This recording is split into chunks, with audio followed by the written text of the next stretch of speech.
Here at Paddy Power, we're the home of the Money Back Special, with some incredible offers every single week.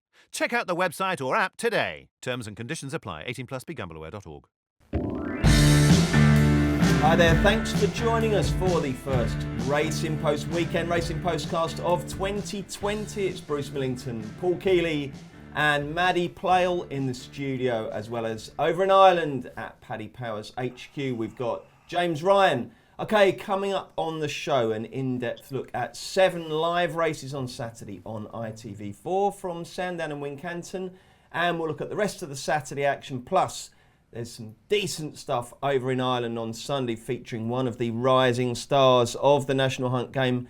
And Plumpton staged their big race on Sunday as well. It's the Sussex National, so hopefully the guys have been doing some decent study on that. We will, of course, have the naps as well. Before we get stuck into the racing, though, there's been so much great stuff happening over Christmas and the New Year. I just want to get the experts' reflections. So what I'm going to do is I'm going to ask you for one thought you've had regarding chasing and another regarding hurdling. Hopefully, this will give you a few clues towards what's going to happen at Cheltenham, which is only 2.5 months away now. So, Keels, your chasing thoughts from Christmas and the New Year? Yeah, chasing thought is don't overreact to what's happened. And, you know, I thought Lost in Translation was still the most likely winner of the Gold Cup, even after what happened at Kempton. He didn't handle the track. I mean, they say there might have been a breathing issue, but I just think he didn't enjoy it round there. He got he's beaten so early, though, Kills. Yeah, that's how he was beaten so early. So many horses have done that, though. Remember Imperial Commander? Got absolutely thumped round there twice. Never went a yard. Very next start won the Ryanair. Very next start after his next run in the King George, he won a Gold Cup. Is that his win done since? Well, apparently they said they were going to look at it. Yeah. So, but we know he handles Cheltenham, and we know he normally jumps really well. I'm not taking that as evidence that he's not as good as he looked when he beat Bristol de Mai in his backyard at Haydock. So he's now twice the price he was. So I'm more inclined to go in. Okay, Maddy. Yeah, Chasing, I'd agree with you. There were quite a few results like that, and maybe one of them would have been the race I'm going to talk about, which was won by Notebook. I am a huge fan of this horse. I'll say that beforehand. I was really keen on him beforehand for the Arkle. And he advertised his claims, but Lorena didn't perform. She needs to go arguably over further now, and even Fakir Duderi, maybe he wasn't given the sort of optimum ride for him. But I just really love that horse, and 4-1 for the Arkle. Yes, it's quite skinny, but I think he's a real player for that. And I think any horse who jumps the way he does and sort of makes lengths and lengths with his jumping is one to watch. And I look forward to seeing him out again. But I would echo what Keel said. I think that Savills chase for me was really muddling. Still can't get my head around it. And the King George as well, it fell apart pretty much. So maybe just keep your powder dry with some of the chases going forward. Okie doke. James, have they stolen your thunder? No, not quite. I was quite impressed with Slate House at Kempton. I thought he showed a good bit of speed and jumped pretty slickly. And I thought it was pretty interesting, Robbie Power's comments after the race on ITV, stating that he wasn't sure how much horse he had left just after the last. To me, between the 3 and the 2, he really put the race to bed. So kind of a stiffer track at Cheltenham. I think they should drop this horse back to 2 mile 4 and arguably go to the JLT with him, even though he's kind of more fancied for the RSA. If he was mine now, I'd be more looking at the JLT, a more speed favouring type of horse. I think he will be going forward. No such thing as the JLT anymore, my friend. It's the Marsh now, isn't it? It is, yeah. Okay, right then. Hurdlers. Maddy, you go first. What have you learned? Yeah.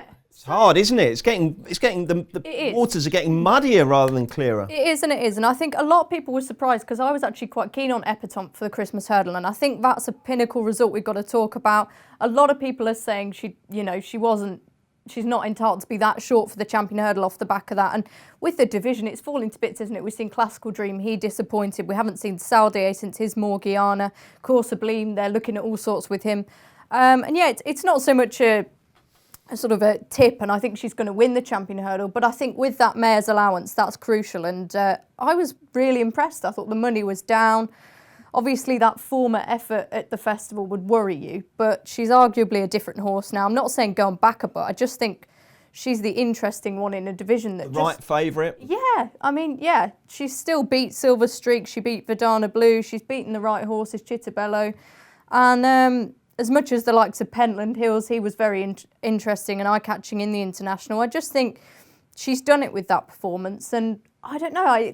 I just think the division is really fascinating. I'd be interested to see who do you think for the champion hurdle at this stage? Well, I think she's favourite by default because everything else keeps fluffing its lines. I mean, she did look really good, but let's put that into context. Silver Streak was beaten 17 lengths or something in last year's champion hurdle when third.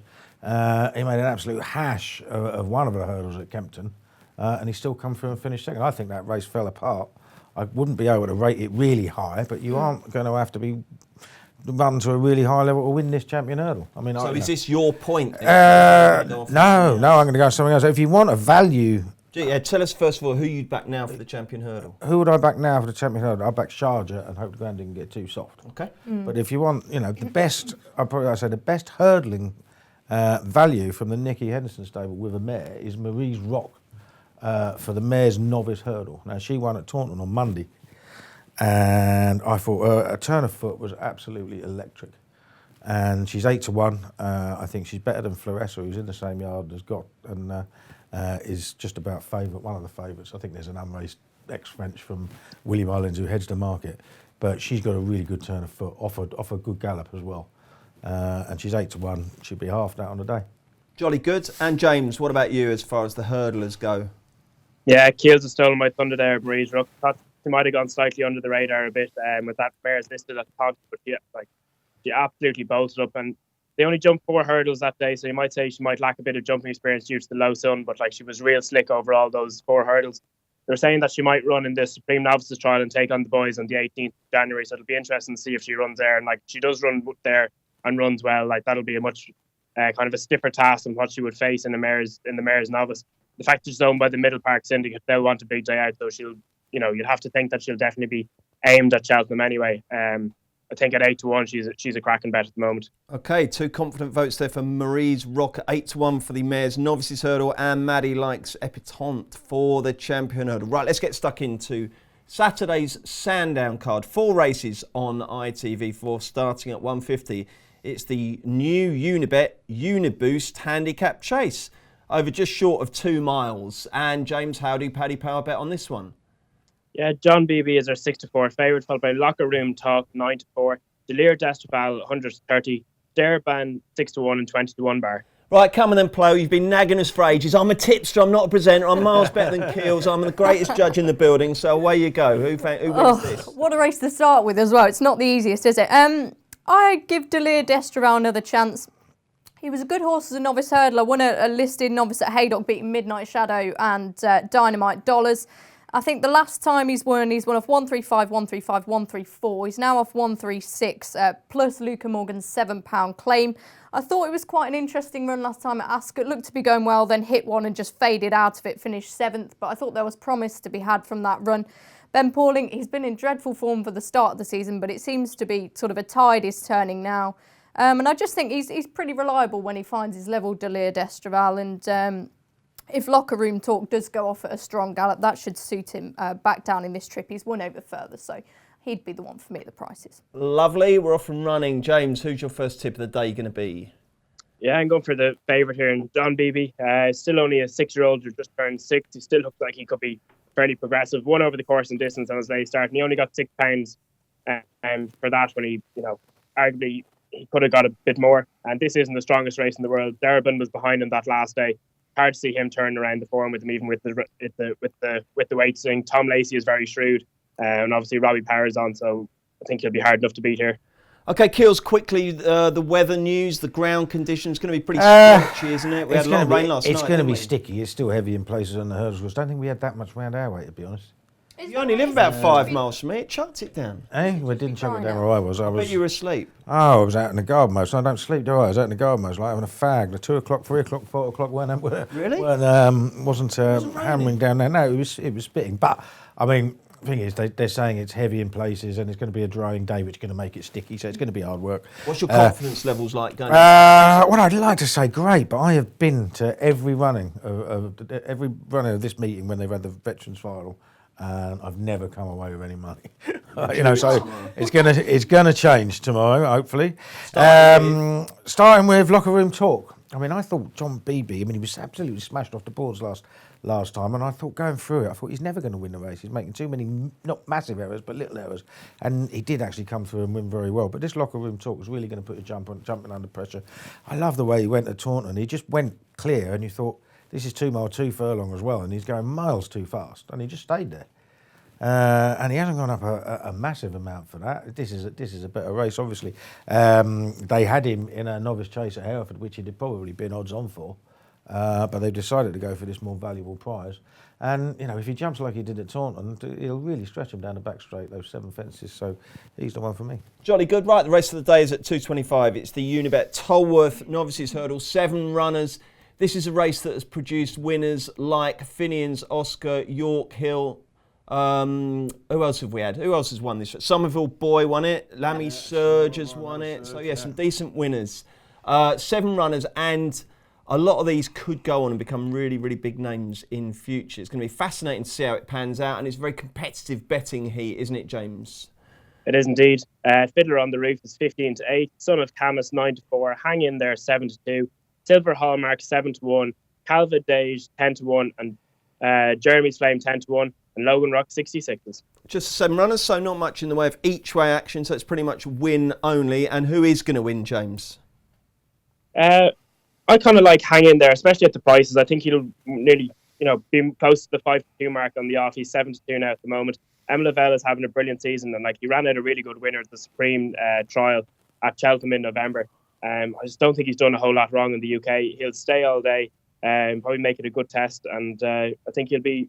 He'll put the others to the test, and he has a bit more experience than a good few of these, so he'll be the one that I'll stick with here. Okay, James likes hang in there. Who do you like, Hills? I'm going to take a chance on the 4th in the betting, Silver Hallmark. I was just really impressed with him. He ran in one bumper last year where he got beat by McFabulous. Now, McFabulous looked a really good bumper horse at the time. Probably hasn't shown what you hoped he had over hurdles, but the Silver Hallmark still turned that form around really emphatically at Chepstow on his debut, and he jumped well, and he just looked like a classy operator. None of these have shown a huge amount, you know what I mean? They've all run in maiden hurdles and done their winning. Son of Camus has only won 1 race. King Roland, that was second, came out won by miles for Harry Fry the other day, so that form's okay as well. But I just don't think there should be as much between favourite and 4th favourite. One of the 4 will win, I'll take the outsider of them. Is that a Christmas cardigan, by the way? That's a Christmas cardigan. Got Very a new pair nice. of shoes on as well. Lovely colour. Yeah. Matches your face. Madison. I'm a bit annoyed you went to Keels first because, I'm with him on Silver Hallmark. It's I don't quite know how to sum up these novice form. I mean, Fiddler on the Roof's favourite, but Hang In There's rated a bit higher than him anyway, and I'm not sure Fiddler on the Roof beat a lot last time. There's yet to really be one stamp its class. You mentioned at the top, historic race for producing horses of the future, and I think Silver Hallmark is one of those. I think you could have 8-1 a couple of days ago. I had a couple of quid on him at that, just because, like Keels, I was impressed with the impression he made at Chepstow. The bare form of it is probably not great, but I guess the others have yet to prove that they're absolutely amazing as well. And just similar lines. I just think he jumped really well. He was a proper natural. He's clearly going to surpass what he did last year this year. He'll have come on a lot for that. And at the prices, I'm not sure what price James said he was now, but he'd definitely be the one for me. Kills, do you think this is a race which in 12 months on we'll look back on and say that was a very high standard Tolworth, or not necessarily? It might be. It might be. It's hard to tell. There's not an absolute standout there. In the past you've had these gossip horses that you thought these are going to be really good. I mean, we had it with York Hill.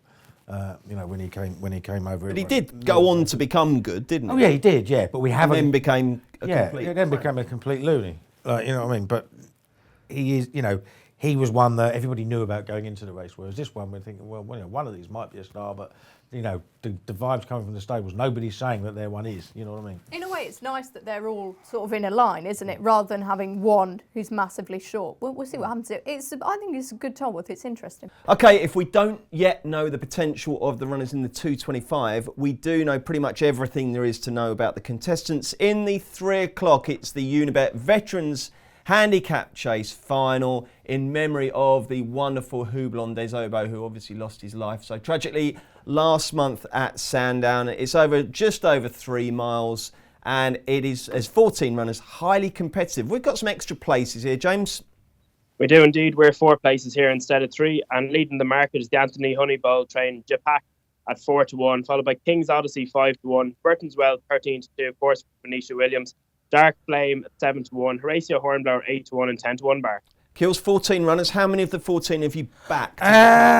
Most. Yeah, most. I mean, it wouldn't surprise anybody, would it? No, I love this sort of race. I loved Houblon as well.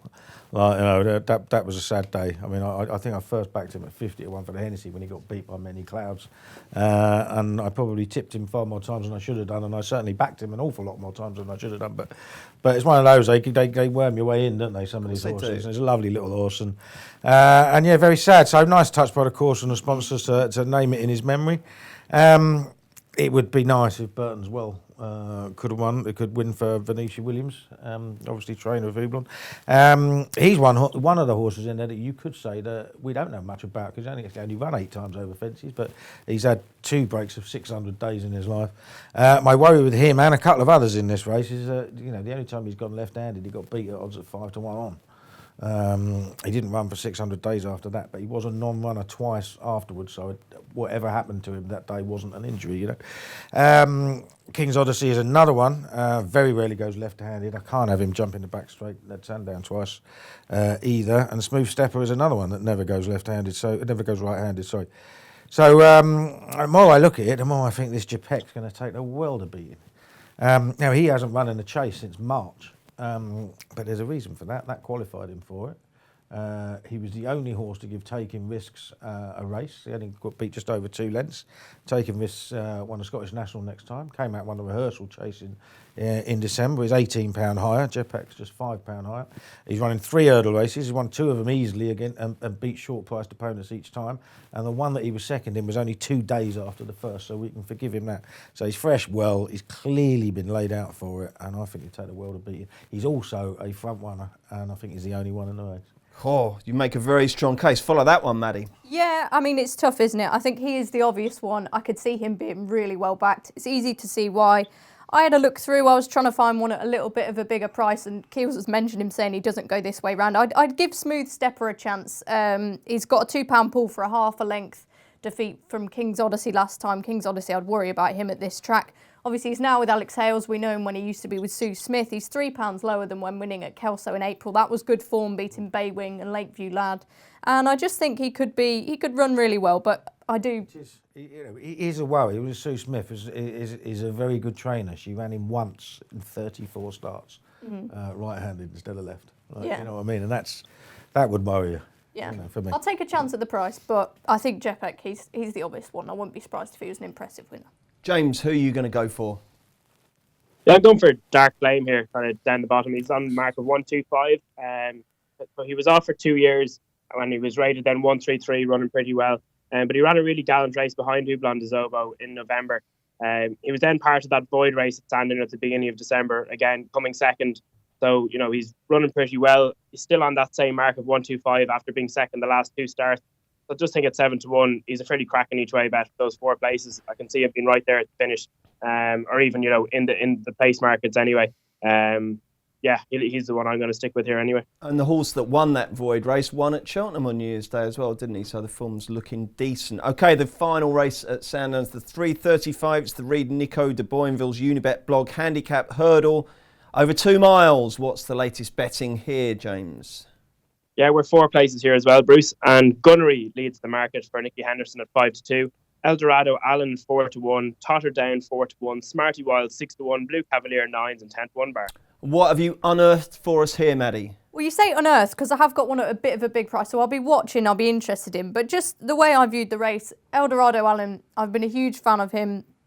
145 though, running on his reappearance. I don't think I can back him at that. He's probably going to be quite short as well, but I will be really interested to see how he goes. And talking of Colin Tizard trained horses, as everyone knows I love to do, Ainchia, really talented horse. He's been declared as well off 138. Again, looking back through his form, we don't have a lot of it to go on, but you know, as much as he is an exciting horse, he's got to prove that he's better than that mark. So yeah, I think Gunnery is the obvious one. A lot of people are going to be interested in him after what he did at Doncaster, but for me, he's going to get too short. So yeah, not a tentative, but one of the ones I looked at was Distingo. He's a big price, 6 of 13 at the track last time out, but I think watch that back. It was a really interesting ride. He was sort of out towards the back of the field, made up a lot of ground, and then just sort of ran as if he would come on from it again. He last won off 129. He's now back down to 130. And although he's probably not as sexy as some of the other ones in here, I think he could run well at a big price anyway. Okay, James, who's your selection going to be? Yeah, I've gone for Smarty Wild for the Philip Hobbs team. I just think he's still pretty unexposed, and he's run in this kind of level before. Like, he went off 5-1 favourite there for quite a similar handicap, very competitive handicap, and he was there with every chance at the furlong pole, and he kind of got squeezed a little bit, to prevent him from coming closer than fourth.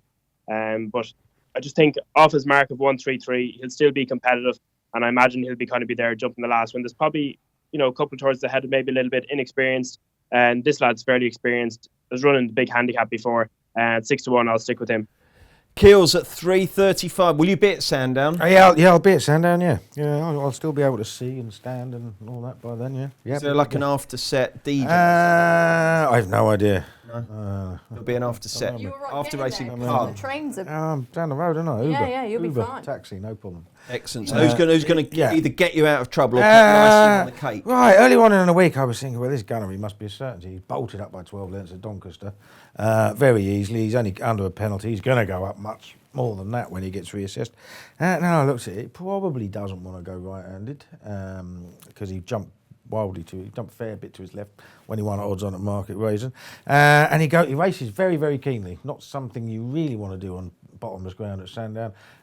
They gave up trying to hold him up. They made the running with him last time, but he's got tottered down. He goes off like a bat out of hell. Did last time, was 30 lengths clear after two hurdles. So if he gets involved in the tear out of him, they'll set it up for something coming from behind. And looking at it, if you want strong pace, you're going to get a strong pace on bad ground. I don't want to be backing a horse that's making its reappearance after a year off. So for me, that's Eldorado Allen and Ain't Cheer out. I looked at Smarty Wild. We're all looking at the same little piece of form. Smarty Wild was fourth, Distingo was sixth. In the middle of those two was Ruacana. And I thought he ran pretty well. He was only a couple of lengths behind Smarty Wild. He's 20-1. And he's won 2 times on heavy ground already this season for Zoe Davison. Got him back, looked really, really well. That was a listed hurdle. This is a drop down in class, and he does like to chase a fast pace. So even though he's 11 years old, I'm going to have a little each way on him, especially with the extra plates. Excellent, all done at Sandown. Wincanton is next. Check out Paddy's Rewards Club. Simply place 5 bets of £10 or more across any sport in a week, and you'll get a free £10 bet then next week. T&Cs apply. 18+. BeGambleAware.org. Welcome back. We've done Sandown. Let's look at 3 televised races at Wincanton. The first of which is the 205. It's the download the Boyle Sports app handicap chase over 2 miles. And James, how do Paddy Power bet on this one? Yeah, Saint Million is our 13-8 favourite, followed by Admiral's Secret 4-1, Flying Tiger 5-1, Molyneux 5-1, Hermes 6-1, 16-1 bar. And it's with you, James. Who wins? Yeah, I don't know if a lot of these have been showing great form as of late. It's a fairly open race, but I think Saint Million on his last start is probably good enough to win it. It was only 9 days ago. He was very game at the finish. He was staying on well. He's a pretty solid jumper. Bryony gets on well with him. I just think he's fairly solid, and it was pretty easy, I thought, crossing through a line through a good few of these, and I ended up just landing on him. I think it'll be hard enough to beat. Keels? A bit of a rogues gallery, this, isn't it? And you look at Saint Million, he was only 1 from 8 in France. He's only 1 from 10 for Paul Nicholls. So, he's tried his best to win races with him, and he's only managed to do it once. That makes me not want to bet a 13-8. I mean, whether I'm absolutely falling over myself to back anything else. So the one I did put up earlier in the week was Flying Tiger, purely because Nicholls had the first 2 in the betting and there was no way they were going to run both of them. But obviously he's a loon. He hasn't won since the Fred Winter. He has run 2 of his best races over hurdles at Wincanton off much higher marks. Well, one of them in a graded race in the Kingwell and in the Elite Hurdle. And his initial effort at chasing a couple of years ago was reasonable as well, second to Highway 101. So I'd give him a chance. The other one, I thought Molyneux shaped really well first time out. I had a good bet on him at Newbury on Hennessy Day, and he shaped really badly then. But he has won on this track, so I'd take one of those 2 against the Jolly. Which one? At the prices now, I'd say Molyneux. Okay, Molyneux for Keels, Saint-Emilion for James, who for Maddy? Yeah, I looked at Molyneux. He's an old friend of mine, but just, I don't know, after the last couple of efforts, I'm not that inspired at the prices. Back to Gary Moore horse in the last race at Sandown we talked about. I'm going to talk about one of his Armest in this.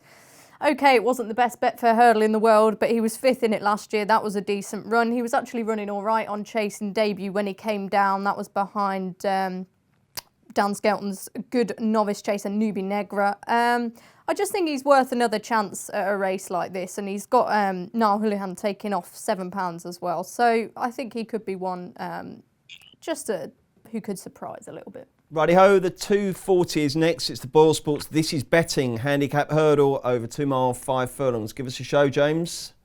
Yeah, and we're money back special if your horse finishes 2nd, 3rd or 4th here. Bets up to €10.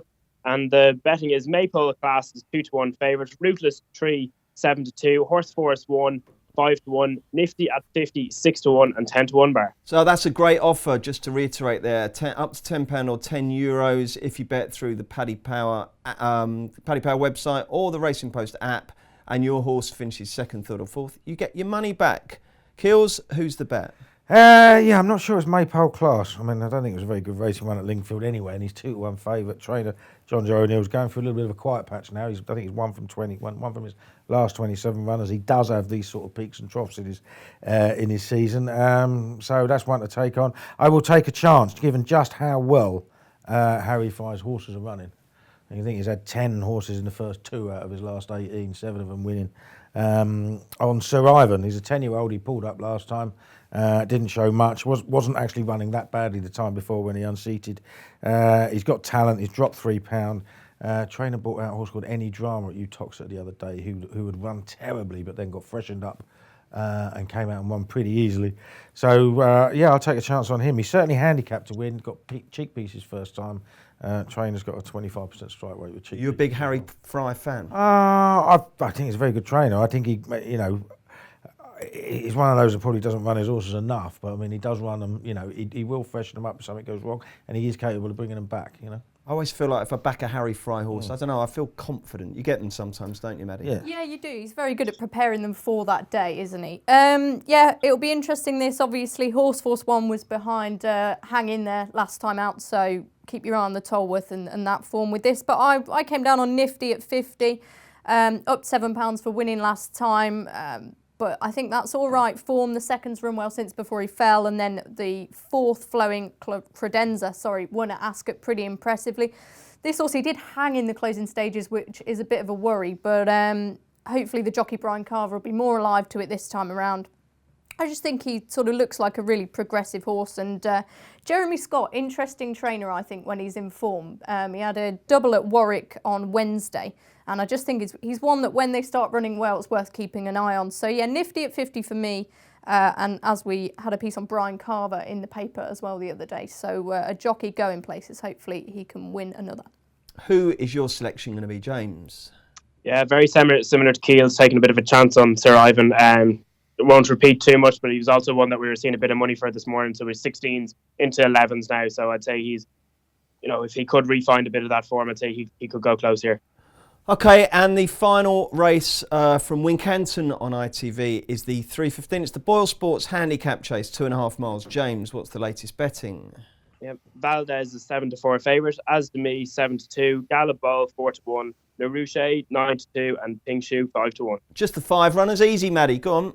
Yeah, I mean, Valdez and Galabal, they're very closely matched, aren't they? I mean, Galabal beat Valdez at Newbury last season, giving him £1. Now it's going to be the other way round. Valdez, impressive winner last time out. Galabal, very disappointing on his reappearance. And I just think I'm quite happy to back As to Me.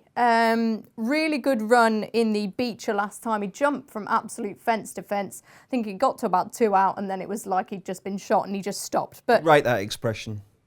It's just what? Jump from fence to fence. The only horse I've ever seen not do that, I think, was probably Might Buy It. Or do you know what? To be fair, you can crab me for that, because I have like a book of phrases that I dislike people using, and to be fair, that would be one. But I'm trying to concentrate. I'm throwing it out there. You were doing well. Leave me alone, Bruce. So yeah, he jumped very well. Yeah. And then he just sort of stopped. And although he has won over that far, I think ideally shorter suits in this drop back is a really good move. And again, Brian Carver, I feel like I'm tipping in patterns today. He'll be aboard this horse as well, taking £7 off his back. And that's a lot of weight to give the other two. Valdez and Garlaball, obviously I've already said sort of Garlaball was disappointing. Valdez, that's a big hike for him now. And I just think that was a really eye-catching run. Hopefully, if it's not taken too much out of him, he should be bang there because he's a really classy horse, as to me. Sort of always there and abouts in those sort of big field handicaps. And this should be a little bit easier for him. So, as to me for me. James, do you agree with Maddy? I do indeed. I think the drop back and trip will really suit. And obviously a couple of years ago, like he was running off this sort of trip and running really well. Like he was just tanking throughout the whole race for Barney the last day. He hit a low of 3.9 in the run. Like he was just travelling real well. And obviously Brian Carver is riding out of his skin at the moment. 5 of his last 6 rides have been winners, and not on shorties. They've all been big enough prices. And 18% strike rate for him. So like he won't have that £7 claim for long. I just think this isn't a good race really. Like Valdez off 147, it's hard to see him, and 13-year-old being able to do it again.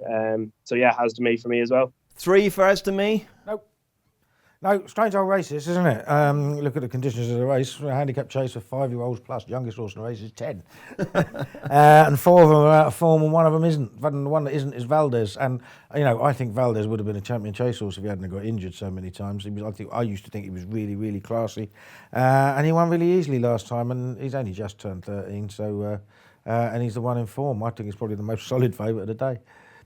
Right, that's the TV action covered off. Let's see what else everybody fancies on Saturday. Maddy, what have you got for us? Don't give your nap away yet. No naps given away. In the 120 at Sandown, I think Mystical Clouds is definitely of interest. 4th in a pretty tidy novice chase at Leicester last time.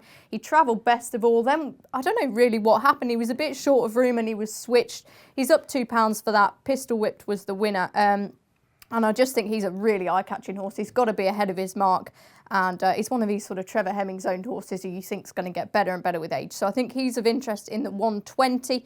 And another horse that's coming out of that Leicester novice chase is Ivil Noble. He runs in the 105 at Wincanton. He was 5th in that race. I think it could be quite an informative race going forwards. And the main thing with him is this is his step up in trip over fences. I think he's absolutely crying out for it. Been following him since he ran in a staying novice at Chepstow last year. And I just think he's the horse who, again, could prove better than his mark in time. And I think mainly the step up in trip will be in his favour. Cheers, Maddy. James, what have you got for us away from the glare of the ITV4 cameras? Yeah, I'm heading to the luxury of Kempton Park on the all-weather at 6:40. Pianissimo. He's been very progressive under Anthony Carson since moving there from John Gosden. He won a maiden for John Gosden, now he's won twice for Anthony Carson. Last time out winning a 50k handicap at Chelmsford a few weeks ago, where the front two pulled 6 lengths clear of the third Grandmaster class of Joseph O'Brien. He's only £6 higher today, but he still looks fairly capable of being very competitive. Mildenberger is in the race for Mark Johnson off 107, so it's a pretty high-class handicap, and he'll be carrying a nice low weight due to Mildenberger being in the field. Just think he's a fairly solid horse and still looks like he could be progressive over the course of the remainder of the all-weather season. Okay, and over to you, Keels. Yeah, just a couple again, both at Sandown, 12.45, Silver Forever, the mare's listed hurdle. I just think she'll probably get her own way out in front, and she'll be tough to pass if she does. It's only a small field. She probably won't be favourite. I think Indefatigable has got the best form, but I think she might be able to hold her off. And I'm going against Maddy in the 120. I'm going to take a chance with Waikiki Waves, who's seeking a 5-timer, up massively in the weight, up massively in class as well. But when I look at this race, there's 10 runners and about 7 of them want to make the running.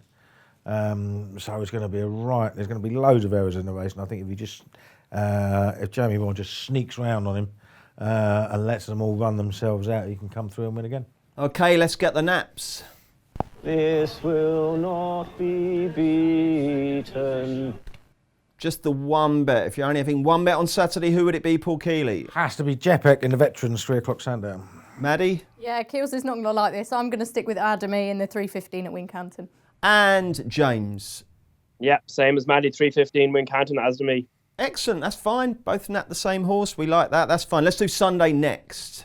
Paddy Power Games has over 250 of your favourites to play online, and we're going to attempt to name them all in this 10-second ad before the T's and C's kick in. There's Blackjack, 18 plus, begambleaware.org. Welcome back to the Racing Post Weekend Postcast. It's Bruce Millington, Paul Kealy, Maddy, Playle and Paddy Power's James Ryan. We're looking ahead to Sunday. There's a really good race down in Sussex. At Plumpton, it's the Sussex National. We'll come to that in a minute, but first let's deal with the quality contest of the day, the 220 at Naas. It's the Lawlors of Naas Hurdle. It's a grade 1 over 2 mile for 4 furlong, and the big hope for Irish jumps racing is Envoi Allen. I think that's right. Everyone says Envoi, but I'm going Envoi Allen, who dominates the market, James.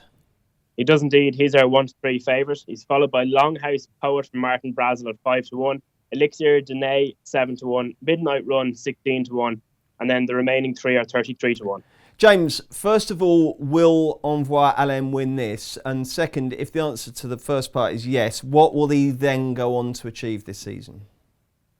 Yeah, I mean, everyone's kind of talking that this trip will really suit him. Obviously, this is over 2 mile 4. So, you know, going to Cheltenham, it looks like he'll stick to that kind of trip.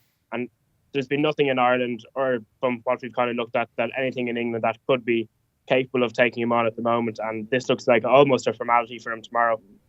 Even though the race actually has, you know, some pretty decent unexposed horses in it, like Longhouse Poet won really well the last day in Navan. Elixir Dene, who beat Longhouse Poet the last day, could be kind of a decent enough horse. So this will be an interesting race to see how the others nearly appear. And, you know, if one of them wants to step up and trip for the Albert Bartlett going forward, you know, they'd definitely be in the back of my mind come Cheltenham. Even Midnight Run, who was 6-1, went off 6-1 when facing off against Envoi Allen last time out, and just didn't run any sort of race. You know, it'd be interesting to see if he could bounce back here at 16-1. Probably a pity there's not 8 runners in the races. There'll probably be a bit of a each way value in it. Yeah, he could be, you know, the real deal. He could be anything, Gold Cup horse in the future or anything, the way they're talking about him. So I think he'll probably win tomorrow and win at Cheltenham as well. Keels, you expect him to win tomorrow? Yeah, I think he looks very special. I actually backed him for the Champion Hurdle just in case when everything was starting to fall apart. At a big price, with one firm, he's 5-1, non-runner, no bet for that. Wins non-runner, no bet season. I think one firm are doing it. That was all. But connections haven't intimated that they're even thinking about it. But I just thought I'd take a chance. So I would back him if he was 10-1 on the Champion Hurdle on the day, though. You know what I mean? He wouldn't be anywhere near that because there aren't that very many good horses around at the moment. He looks a bit special. We've got to see it. We've seen it before. It doesn't always work out that way. But it is hard to see a novice beating him at the moment because he does look the real deal. Do you agree with that, Maddy? Yeah, I do. Sense an upset. It's annoying because I always like to see these sort of hype horses and short price favourites. I like to find an angle to get them beat, but he looks pretty faultless so far, doesn't he? I mean, Elixir Dane, he looked good, but he didn't jump that well, and this horse should just be a class apart. It was interesting, there was a piece put up this morning on our website about horses to win this race and be sort of Cheltenham Festival dubbed as, and then lose. Death Duty was one recently. I think Mikael Dagenais was the only horse, I think, back in 2009 to win this race and then win at Cheltenham. So maybe it will be a bit of a poison chalice for Envoi Allen, but it should be a straightforward task, shouldn't it? Yeah, and I think most of those that did hadn't already been to Cheltenham and hadn't already won there. You know what I mean? I mean, we know he handles Cheltenham, and you know we've seen how good he is.